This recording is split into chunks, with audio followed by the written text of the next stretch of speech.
Hello everyone, welcome to Exam Cracker.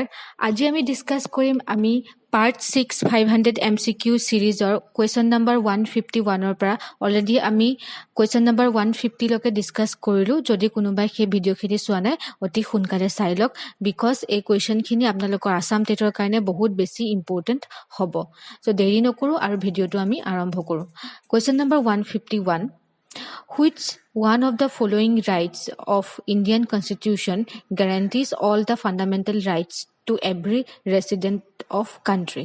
So, তলৰ কোনটো এনেকুৱা আমাৰ fundamental rights মৌলিক কৰ্তব্যই সকলোখিনি মৌলিক কৰ্তব্য নিশ্চিত কৰাত সহায় কৰে ঠিক আছে ইয়াৰ শুদ্ধ উত্তৰটো কি হ'ব এনসাৰ ডি হ'ব ৰাইট টু কনস্টিটিউশনাল ৰেমেডিজ মানে সংবিধান প্ৰতিকাৰৰ অধিকাৰ যোনটো আছে হেতু হ'ব ৰাইট টু কনস্টিটিউশনাল ৰেমেডি সকলোখিনি আমাৰ মৌলিক অধিকাৰ নিশ্চিত কৰাত সহায় কৰে Question number 152 Which one of the following is true with respect to fundamental rights of Indian Constitution sovereignty of the people equality of opportunity for all the resident limited government democracy so ইয়াত হদিছে fundamental rights ত তলৰ কোনটো শুদ্ধ হয় ইয়াৰ শুদ্ধ উত্তৰটো কি হ'ব equality of opportunity of all the resident Question number 153. Dr. B.R. Ambedkar termed Article 32 of Indian Constitution as the heart and soul of Indian Constitution. Which one of the following fundamental right it contains?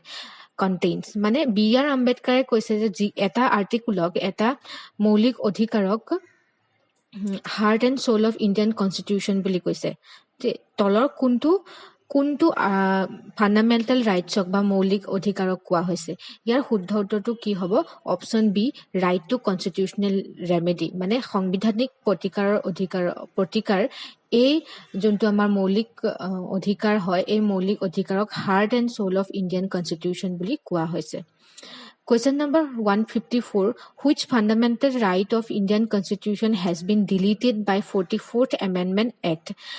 44তম সংশোধনী বিধেয়কত তলৰ কোনটো আমাৰ fundamental rights মৌলিক কৰ্তব্য delete কৰা হৈছে remove কৰা হৈছে এটো সকলোৱে জানে ৰাইট টু প্ৰপাৰ্টি আমাৰ মৌলিক অধিকাৰ বা ডিলিট কৰা হৈছে ইৰেজ কৰা হৈছে আৰু এতিয়া এই অধিকাৰটো এটা লিগেল অধিকাৰ হয় লিগেল ৰাইটস হয় আৰু এটো কোনটো ক্ষেত্ৰত উল্লেখ আছে 308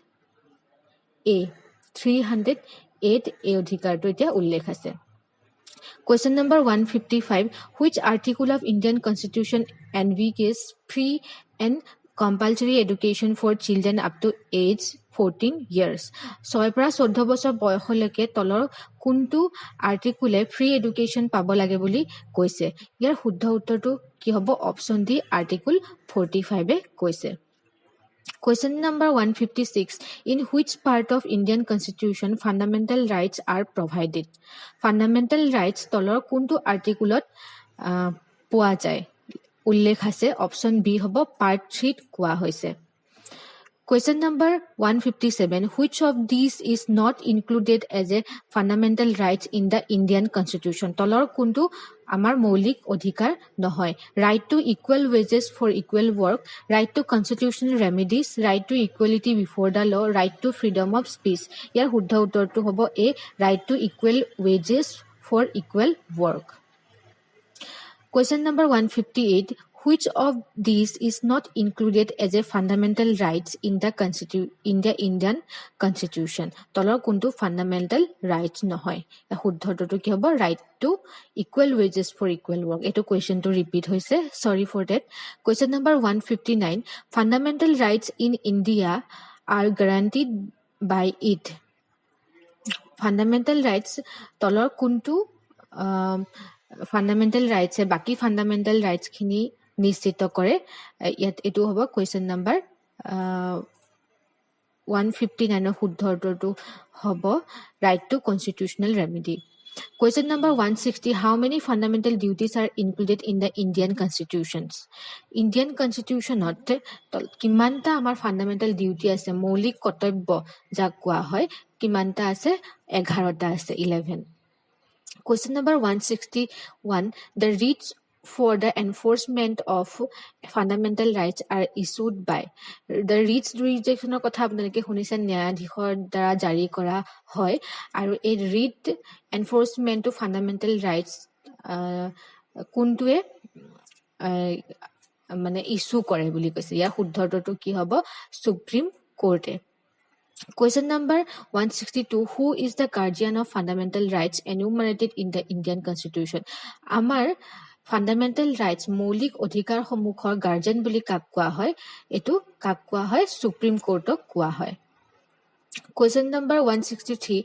The Constitution of India adopted fundamental duties from the Constitution of Amar fundamental duty মৌলিক কৰ্তব্যসমূহ মৌলিক কৰ্তব্যসমূহ তলৰ কোনখন দেশৰ পৰা লোৱা হৈছে ৰাছিয়াৰ পৰা লোৱা হৈছে আৰু আপোনালোকে মোক কমেন্ট সেকশনত কওক ডাইৰেক্টিভ প্ৰিন্সিপল কোনখন দেশৰ পৰা লোৱা হৈছে মানে ৰাষ্ট্ৰৰ নিৰ্দেশাত্মক নীতি সমূহ কোনখন দেশৰ পৰা লোৱা হৈছে Question number 164 Which of the following committee advocated the fundamental duties in the Indian constitutions Fundamental duty বা মৌলিক কৰ্তব্যসমূহ তলৰ কোনখন কমিটিয়ে প্ৰথমতে advocate কৰিছিলে ইয়া শুদ্ধটো হ'ব স্বৰ্ণ সিংহ committee Question number 165 Which article of Indian constitution says that there shall be a president of India তলৰ কোনটো আৰ্টিকুলে কয় যে আমাৰ ইন্ডিয়াত এজন ৰাষ্ট্ৰপতি থাকিব লাগে ইয়া শুদ্ধ উত্তৰটো হ'ব option C 52 article Question number 166. India Constitution is quasi-federal, unitary, presidential and federal.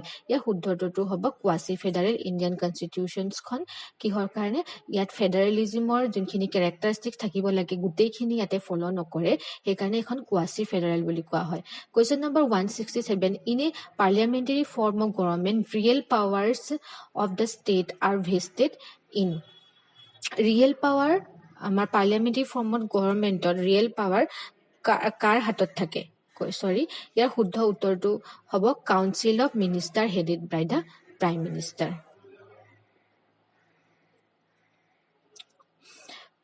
Question number 168 In India the concept of single citizenship is adopted from single citizenship a to কৰ পৰা লোৱা হৈছে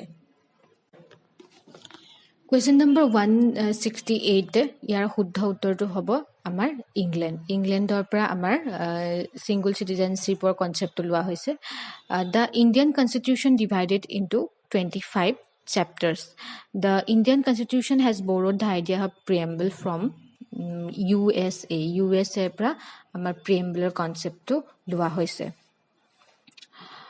In question number 171 বহুত ভাল question আৰু এটা এইটো questionৰ answerটো আপোনালোকে মোক দিয়ক in the national flag what does saffron color represent saffron color টোৱে কি বুজায় Question number 173 which article of the constitution which is বাজেটৰ কথাটো কোনটো আৰ্টিকুলত উল্লেখ আছে ইয়াৰ শুদ্ধ উত্তৰটো হ'ব 112 আৰ্টিকুলত বাজেটৰ কথা উল্লেখ আছে Question number 174 what is the target of fiscal policy for financial year 2019 and 20 fiscal deficit মানে ৰাষ্ট্ৰীয় ঘাটি 2019 আৰু 20 চনৰ বাজেটত কিমান পাৰ্চেন্ট ইয়াৰ শুদ্ধ উত্তৰটো হ'ব অপচন সি 3.4% হৈছে আমাৰ ৰাষ্ট্ৰীয় ঘাটি Question number 175 what is the biggest item of government expenditure in the budget 2019 and 20 আমাৰ government expenditure 2019 আৰু 20 চনৰ বাজেটত